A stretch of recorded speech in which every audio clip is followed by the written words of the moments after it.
Sekusele izinyanga ezimbalwa ngaphambi kokuthi kusingathwe ingqungquthela yokhetho ubuholi be-ANC.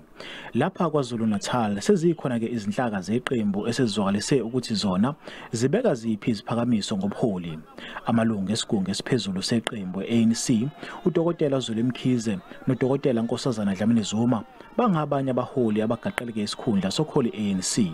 Isifunda saseThekwini seqembu sezizwakalise ukweseka uDokotela Mkhize ukuba angene kwesokuba umengameli weqembu.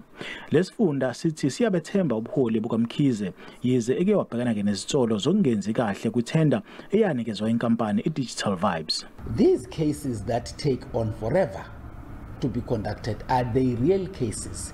Or these are things that are created so that other people have got a cloud hanging over them, such that when me and you speak, well, you say, but that one there is an element of corruption because those ones said so. Umhlaziyi wezombusazwe uBheki Mngomezulu uthi iqembu lisengcupheni enkulu manje ngenxa yoqhekeko. Iqiniso ukuthi behlulekile lokho kwangempela futhi ngoba lokho kunobufakazi balokho. Uma uzobheka ukuthi enye izinto kwakulindeleke ukuthi bazoyenza eseqhulwini kwakudaba luka ezikhona ukuthi kulungiswe indaba kagesi ngoba yonke enye into ukuziphumelele kufanele kube ukuthi ugesi into ehlala ikhona. Izakhamuzi ke nazo zizokalise imbono yazo ngalolu daba. I think that if the ANC can be able to clean its image and deal decisively with corrupt elements within its ranks, it can be able to come back and take the country forward. Ngibusimpiwe Makhanya wezindaba ze SABC ngiseThekwini.